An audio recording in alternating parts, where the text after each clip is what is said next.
അമ്മയുടെ പ്രത്യക്ഷീകരണത്തിന് എന്നെ സാക്ഷിയാക്കിയതിന് ഞാൻ നന്ദി പറയുന്നു. എൻ്റെ പേര് ഫാബിയൻ. ഞാൻ ആലുവയിൽ നിന്ന് വരുന്നു. ഞാൻ ഉടമ്പടി എടുത്തത് 14 ജൂലൈ 2022 ഞാൻ ഉടമ്പടി എടുക്കാനുള്ള സാഹചര്യം മാസ്റ്റേഴ്സിന് വേണ്ടിയിട്ട് വിദേശത്തേക്ക് പോകുന്നതിന് മുമ്പാണ് ഞാൻ ഈ ഉടമ്പടി എടുത്തത്. എൻ്റെ ആദ്യത്തെ പ്രാർത്ഥന എന്ന് പറയുന്ന നിയോഗം എന്ന് പറയുന്നത് നല്ല മാർക്ക് കിട്ടാൻ വേണ്ടിയിട്ടാണ്. ഞാൻ ബി.ടെക് പഠിച്ചിട്ട് 4 വർഷത്തിന് ശേഷമാണ് മാസ്റ്റേഴ്സ് പഠിക്കാൻ തീരുമാനിച്ചത്. 4 വർഷമല്ല, 5 വർഷത്തിന് ശേഷം. അപ്പോൾ എനിക്ക് ഡൗട്ടുകളുണ്ടായിരുന്നു, ഇത് എന്നെക്കൊണ്ട് സാധിക്കുമോ, 5 വർഷമായില്ലേ, പണ്ടത്തെ ആ ഒരു ഇതൊക്കെ ഉണ്ടാവുമോ എന്നുള്ളൊരു ഭയം ഉണ്ടായിരുന്നു. മാത്രമല്ല ഞാനൊരു എന്താ പറയുക, ഭയങ്കര ബ്രില്യൻ്റ് ആയിട്ടുള്ളൊരു കുട്ടിയൊന്നുമല്ല. എൻജിനീയറിങ് പഠിച്ചു, സിവിൽ എൻജിനീയറിംഗ് ആണ് പഠിച്ചത്. ഒരു ആവറേജ് മാർക്കാണ് എനിക്ക് ഉണ്ടായിരുന്നത്. പക്ഷെ മാസ്റ്റേഴ്സിന് പോകുമ്പോൾ കുറച്ചും കൂടി ഹയർ എഡ്യൂക്കേഷനല്ലേ, ഇത് കുറച്ച് ബുദ്ധിമുട്ടാവുമോ എന്നുള്ളൊരു പേടി ഉണ്ടായിരുന്നു. അപ്പോഴാണ് എനിക്ക് എൻ്റെ ആദ്യത്തെ നിയോഗമായിട്ട് നല്ല മാർക്ക് കിട്ടണേ എന്നുള്ള നിയോഗം ഞാൻ വെച്ചത്. അപ്പോൾ അതുവഴി ഞാൻ പരീക്ഷകളിലൊക്കെ പോകുമ്പോൾ എൻ്റെ ഒപ്പം കാശ് രൂപമായിട്ട് ആയിരിക്കും ഞാൻ പോവുക. അപ്പോൾ അതുവഴി എനിക്ക് 1.33 ജർമ്മൻ ഗ്രേഡിംഗ് സിസ്റ്റത്തിൽ 1.0 to 5.0 ആണ് ഗ്രേഡിംഗ് സിസ്റ്റം. അതിൽ 1.0 എന്ന് പറയുന്നത് ടോപ്പാണ്. അതിൽ ത്രൂ ഔട്ട് മാസ്റ്റേഴ്സിന് മൊത്തം ആവറേജ് 1.33 ഗ്രേഡ് എനിക്ക് കിട്ടി. അതുമൂലം ഞാൻ ക്ലാസ്സിലെ ടോപ്പറും കൂടിയായി. ബി.ടെക്കിൽ ആവറേജ് ആയിരുന്നൊരു കുട്ടിയാണ് ഞാൻ. അപ്പോൾ അവിടെ നിന്നാണ് മാസ്റ്റേഴ്സിന് ഒരു ടോപ്പർ സ്ഥാനത്തേക്ക് എനിക്ക് കിട്ടിയത്. 2, ഈ കോഴ്സിന് സിംഗപ്പൂരിലാണ് ഞാൻ പോയത്. അപ്പോൾ അവിടെ ഇതൊരു ഫീസുള്ളൊരു കോഴ്സായിരുന്നു. വളരെ ഹൈ ഫീസായിരുന്നു. അപ്പോൾ എൻ്റെ പാരൻസ് 2 പേരും റിട്ടയേർഡാണ്. അപ്പോൾ ലോണൊക്കെ എടുത്തിട്ടാണ് ഞാൻ പോയത്. അപ്പോൾ എൻ്റെ രണ്ടാമത്തെ ആവശ്യം ഇതിന് സ്കോളർഷിപ്പ് കിട്ടണേ എന്നുള്ളതായിരുന്നു. അപ്പോൾ അതിൻ്റെ ആ ഒരു പ്രാർത്ഥനയുടെ ഫലമായിട്ട് എനിക്ക് 5ഓളം സ്കോളർഷിപ്പിലൂടെ 17 ലക്ഷത്തോളം രൂപ എനിക്ക് സ്കോളർഷിപ്പായിട്ട് കിട്ടി. ഇതെല്ലാം എൻ്റെ മാതാവിൻ്റെ ഇടപെടലുകൾ മൂലമാണെന്ന് ഞാൻ ശക്തമായിട്ട് വിശ്വസിക്കുന്നു. 3, ഞാൻ പറഞ്ഞതുപോലെ എൻ്റെ കോഴ്സ് സ്റ്റാർട്ട് ചെയ്തത് സിംഗപ്പൂരിലാണ്. സിംഗപ്പൂർ ഒരു ചെറിയ രാജ്യമാണ്. അവിടെ ജോലി കിട്ടൽ കുറച്ച് ടഫായിക്കൊണ്ടിരിക്കുമായിരുന്നു. സിംഗപ്പൂർ ഗവൺമെൻറ് അവിടുത്തെ സിറ്റിസൺസിനെ പ്രിഫർ ചെയ്യുന്നൊരു സമയത്തായിരുന്നു ഞാൻ അവിടെ എത്തിയത്. അപ്പോൾ എൻ്റെ യൂണിവേഴ്സിറ്റി ഒരു ജർമ്മൻ യൂണിവേഴ്സിറ്റി ആയിരുന്നു. അപ്പോൾ ആ യൂണിവേഴ്സിറ്റി വഴി ജർമ്മനിയിലേക്ക് എൻ്റെ സ്റ്റഡീസ് കണ്ടിന്യൂ ചെയ്യാൻ, കോഴ്സ് മാറലല്ല, സെയിം കോഴ്സ് തന്നെ അവിടെ പാരൻറ്റ് യൂണിവേഴ്സിറ്റിയിൽ കണ്ടിന്യൂ ചെയ്യാനുള്ളൊരു ഓപ്ഷൻ ഉണ്ടായിരുന്നു. ഞാൻ അതെടുത്തു.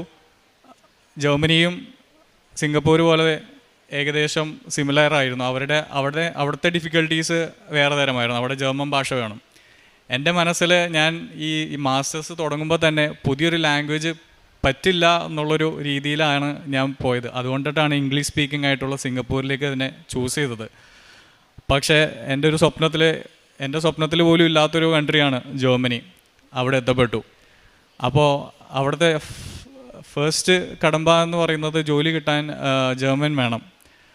അതുകൂടാണ്ട് അവിടെ എക്സ്പീരിയൻസും വേണം. നാട്ടിലെ എക്സ്പീരിയൻസിന് യാതൊരുവിധ വാല്യൂ ഇല്ല.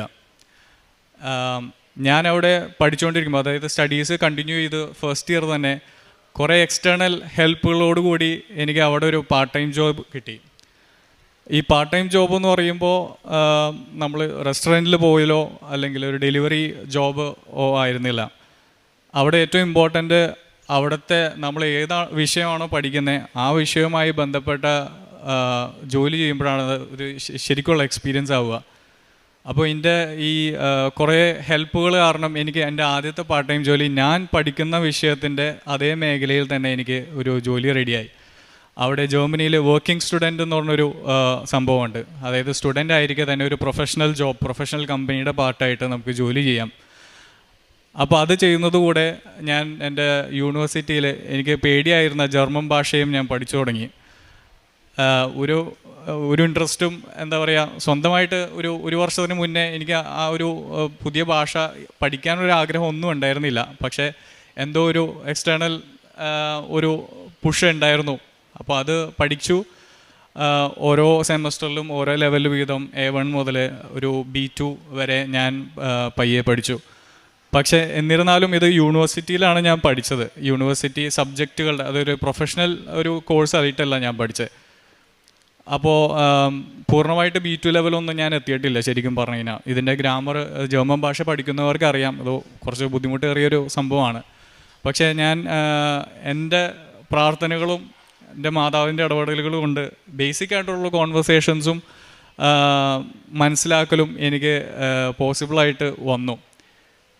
അപ്പോൾ ഇനി ഞാൻ പഠിച്ചിറങ്ങി 1.33 ഗ്രേഡോടുകൂടി പഠിച്ചിറങ്ങി. ഇനി ജോലി അന്വേഷിക്കാനുള്ള സമയമായി. ഈ ഇൻ്റർവ്യൂവിനൊക്കെ ഇരിക്കുമ്പോൾ ഭയങ്കര ഫ്ലുവൻറ്റ് ജർമ്മൻ അത്യാവശ്യമാണ്. ഞാനപ്പോൾ 4ഓളം ഇൻ്റർവ്യൂവിലിരുന്നു. ഈ അവസാനം 4ാമത്തെ ഇൻ്റർവ്യൂവിലാണ് എനിക്ക് ഒരു ജോലി കിട്ടിയത്. അവിടുത്തെ ഒരു പബ്ലിക് സെക്ടർ കമ്പനിയിലാണ് എനിക്ക് ജോലി കിട്ടിയത്. പക്ഷേ ഈ കമ്പനിയിൽ നിന്ന് അതിൻ്റെ റിക്വയർമെൻറ്റ്സ് പിന്നീട് വായിച്ചപ്പോഴാണ് അവിടെ C1 ലെവൽ ജർമ്മൻ, C1 എന്ന് പറയുമ്പോൾ ഏകദേശം അതിനുശേഷം ഒരു ലെവലും കൂടി ഉള്ളൂ C2. C1ഉം C2ഉം ഏകദേശം നേറ്റീവ് ലെവൽ സ്പീക്കറാണ്. ആ ഒരു ലെവലിലേക്ക് എനിക്ക് വരാൻ പറ്റിയെന്നുള്ളത് എനിക്ക് വിശ്വസിക്കാനേ പറ്റുന്നില്ല. അപ്പോൾ ഇതിനെല്ലാം എക്സ്റ്റേണലായിട്ട് എൻ്റെ മാതാവിൻ്റെ ഇടപെടലുകളുണ്ട്. മാതാവിനും യേശുവിനും എനിക്ക് തന്ന എല്ലാ അനുഗ്രഹങ്ങൾക്കും ഞാൻ നന്ദി പറയുന്നു. അതോടുകൂടി ഒരുപാട് വിഷമങ്ങളും പ്രശ്നങ്ങളും ഫേസ് ചെയ്യുന്ന എന്നെ പോലത്തെ വിദ്യാർത്ഥികൾക്കും അതുകൂടാണ്ട് ഇവിടെ പ്രാർത്ഥിക്കാൻ വരുന്ന എല്ലാവർക്കും മാതാവിൻ്റെ കരുണയും ഇടപെടലുകളും ഉണ്ടാവട്ടെ എന്ന് പ്രാർത്ഥിക്കുന്നു. അതുകൂടാണ്ട് ഞാൻ ജർമ്മനിയിൽ പോകുമ്പോൾ അല്ലെങ്കിൽ സിംഗപ്പൂരിൽ പോകുമ്പോൾ നമ്മൾ ഒറ്റയ്ക്കാണ്. നമ്മളെ പള്ളിയിൽ പറഞ്ഞു വിടാനൊന്നും ആരും നമ്മുടെ പാരൻസോ ഒന്നുമില്ല. ഇവിടെ നമ്മൾ വീട്ടിൽ ആയിരിക്കുമ്പോൾ വീട്ടുകാരുടെ നിർബന്ധം മൂലം പള്ളിയിൽ പോകുന്നതാണല്ലോ നമ്മൾ പലരും.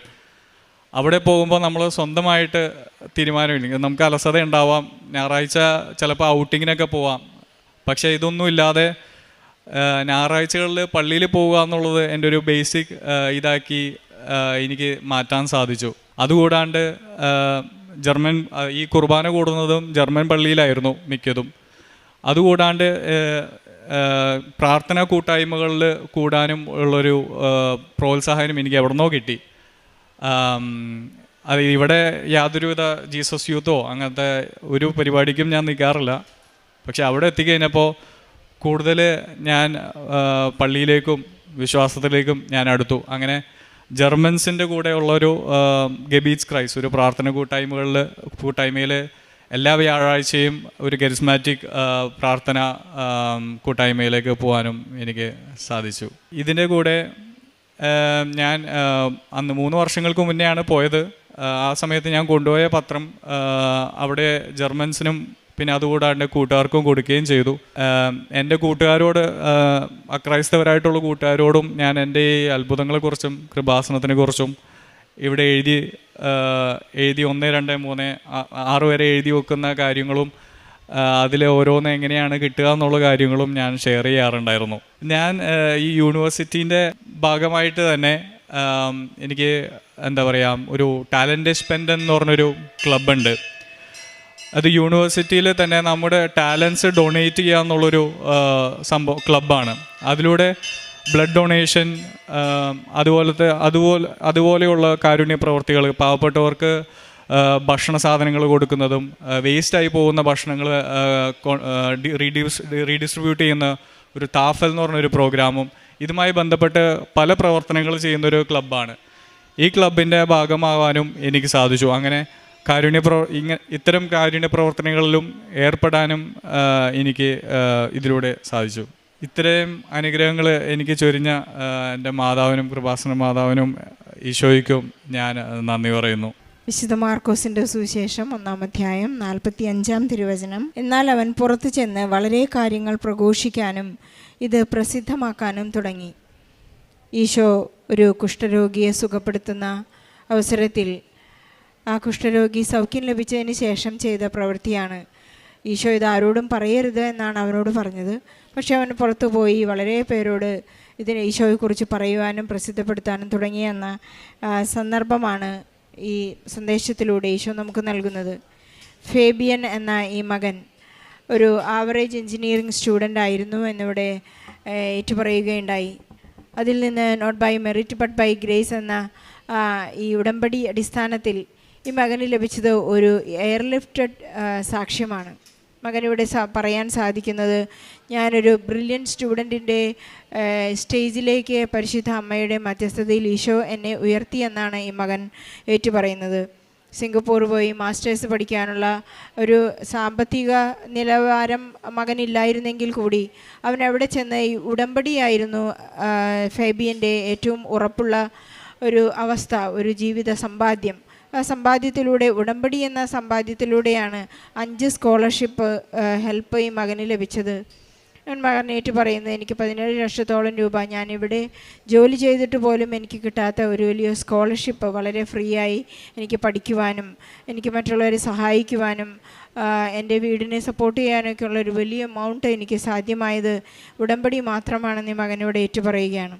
അതുപോലെ തന്നെ ഒരു not by merit but by grace എന്നീ മകനെ ഏറ്റുപറയാൻ സാധിക്കുന്നത്, ജർമ്മൻ ലാംഗ്വേജ് നമ്മുടെ മക്കളെല്ലാവരും പഠിച്ചുകൊണ്ടിരിക്കുന്നത് ലാസ്റ്റ് സ്റ്റേജ് ഇവിടെ B2 ആണെങ്കിലും മകൻ അവിടെ ചെന്ന് മനുഷ്യരോടുള്ള സമ്പർക്കം മൂലവും പരിശുദ്ധാത്മാവിൻ്റെ വലിയ കൃപയും അനുഗ്രഹവും മകനെ C1 ലെവലിലേക്ക്, C1 ലെവൽ ഒരു നേറ്റീവ് സ്ലാങ്ങിലേക്ക് എത്താൻ മാത്രം ഈ മകനെ ദൈവം ഉയർത്തി എന്ന് വേണം നമുക്കിത് മനസ്സിലാക്കാനായിട്ട്. നമ്മുടെ ഏതെല്ലാം സ്ഥിതികളാണോ ഒരു 0 പോയിന്റിൽ എത്തുന്നത്, ഞാനല്ല ക്രിസ്തുവാണ് എന്നിൽ ജീവിക്കുന്നതെന്നുള്ള ഒരു ഏറ്റുപറച്ചിൽ ജീവിതത്തിൽ ആരംഭിക്കുമ്പോഴാണ് നമുക്ക് ഈശോയെ പ്രഖ്യാപിക്കുവാനും ക്രിസ്തു ജീവിതം മുന്നോട്ട് വയ്ക്കുവാനും നമുക്ക് സാധിക്കുന്നത്. ഫേബിയൻ പറയുന്നത് പോലെ, ഞാൻ ഇവിടെ ആയിരുന്നപ്പോൾ, നാട്ടിലായിരുന്നപ്പോൾ അത്ര വലിയ ആക്റ്റീവ് ഒന്നുമല്ലായിരുന്നു. പക്ഷേ ജർമ്മനിയിൽ ചെന്ന് കഴിഞ്ഞപ്പോൾ അവിടെയുള്ള പൈസ് അസോസിയേഷനിലും അതുപോലെ തന്നെ കരിസ്മാറ്റിക് ഗ്രൂപ്പിലെല്ലാം ജോയിൻ ചെയ്ത് പാരിഷിനോട് ചേർന്ന് ജർമ്മൻ മക്കൾക്ക് പത്രം കൊടുക്കുവാനും അവരോട് ഈശോയെക്കുറിച്ച് സംസാരിക്കുവാനും ഒക്കെയുള്ള ഒരു വലിയ ലാഘവത്തോടു കൂടി അവിടെ ഏർപ്പെടുവാനുള്ള കൃപ ഈ മകന് ലഭിച്ചു എന്ന് മകനേറ്റ് പറയുകയാണ്. നമുക്ക് അറിവും പരിചയമില്ലാത്ത സഹോദരങ്ങളെ പരിചരിക്കുമ്പോഴും ഈശോയെക്കുറിച്ച് സംസാരിക്കുമ്പോഴൊക്കെയാണ് അവിടുത്തെ കൽപ്പനകൾ പാലിക്കുന്നതിനെ നമുക്ക് നമ്മെ തന്നെ ഈശോയിൽ നിലനിർത്തുവാനുള്ള കൃപ നമുക്ക് ലഭിക്കുന്നതെന്ന് ഈ സാക്ഷ്യത്തിലൂടെ നമുക്ക് മനസ്സിലാക്കാം. അവിടുന്ന് എന്നോട് ശാശ്വതമായ ഉടമ്പടി ചെയ്തിരിക്കുന്നു എന്ന് ഈ മകനെ സാമുവേൽ 2 സാമുവേൽ അധ്യായത്തിലൂടെ പറയാനായിട്ട് ഈ മകന് സാധിക്കും. ഒരു ശാശ്വതമായ ഉടമ്പടിയിലൂടെ ജീവിക്കുന്നു എന്നുള്ളതിൻ്റെ ഒരു അടയാളമാണ് ഇന്ന് ഈ മകൻ വൾത്താരയിൽ ഈ സാക്ഷ്യം പറയുന്നത്. അതുപോലെ തന്നെ കാരുണ്യപ്രവൃത്തിയിലേക്ക് കടക്കുമ്പോൾ എല്ലാം അവിടെയുള്ള ടാലൻറ്റ് ക്ലബിൽ ഒരു എക്സ്പോഷർ പ്രോഗ്രാം കൊടുക്കുവാനും എവിടെയെല്ലാം ബ്ലഡ് ഡൊണേഷൻ ആവശ്യമുണ്ടോ, എനിക്ക് എന്തെല്ലാം ടാലൻ്റ് ഉണ്ടോ, ദൈവം എനിക്ക് എന്തെല്ലാം തന്നു, ഒരു വിശ്വസ്തയോടുകൂടി ഒരു ഏൽപ്പിച്ച ഒരു കാര്യസ്ഥനെ പോലെ അദ്ദേഹത്തിന് കൃത്യമായി ഈശോയെ ഏറ്റുപറയാനുള്ള കൃപയും സാഹചര്യവും നൽകി എന്ന് ഈ സാക്ഷ്യത്തിലൂടെ നമുക്ക് മനസ്സിലാക്കുകയാണ്. നമ്മുടെ ഏതെല്ലാം സാഹചര്യങ്ങളിൽ ഇവിടെ നിന്ന് പുറത്തു പോകുന്ന, വിദേശത്തേക്ക് പോകുന്ന മക്കൾ ഒരു പക്ഷേ വളരെയധികം കണ്ണീരോടുകൂടി പ്രാർത്ഥിച്ച് ലഭിക്കുന്ന അനുഗ്രഹങ്ങൾ ഒരു നിമിഷം കൊണ്ട് അവിടെ ചെന്ന് ജോലിയിലും പ്രവൃത്തികളിലും സമ്പാദ്യത്തിലുമെല്ലാം ഏർപ്പെട്ട് കഴിയുമ്പോൾ ഒരു പക്ഷേ മറന്നുപോകുന്ന, ഈശോയെ അല്പം മാറ്റി നിർത്തുന്ന അനുഭവങ്ങൾ നാം കണ്ണീരോടുകൂടെ ഈ കൃപാസനത്തിൽ തന്നെ കേട്ടുകൊണ്ടിരിക്കുകയാണ്. അതിൽ നിന്നെല്ലാം വ്യത്യസ്തമായി ഇവിടെ നിന്ന് പോയതിലും വളരെ നന്നായി ജീവിക്കുവാൻ, ഈശോയോട് അടുക്കുവാൻ ഈ മകന് കൃപ ലഭിച്ചതിന് ഈശോയ്ക്ക് അമ്മയ്ക്ക് നമുക്ക് നന്ദി പറയാം. സമാനമായ ജീവിത പ്രതിസന്ധികളിലൂടെ ആരെങ്കിലുമൊക്കെ കടന്നു പോകുന്നുണ്ടെങ്കിൽ, അതിൽ അവിടെ ചെന്ന് കൂടുതൽ ഈശോയെ അടുക്കുവാൻ സാധിക്കുന്നുണ്ടെങ്കിൽ അതിനെല്ലാം നമുക്ക് ഈശോയ്ക്ക് നന്ദി പറയാം.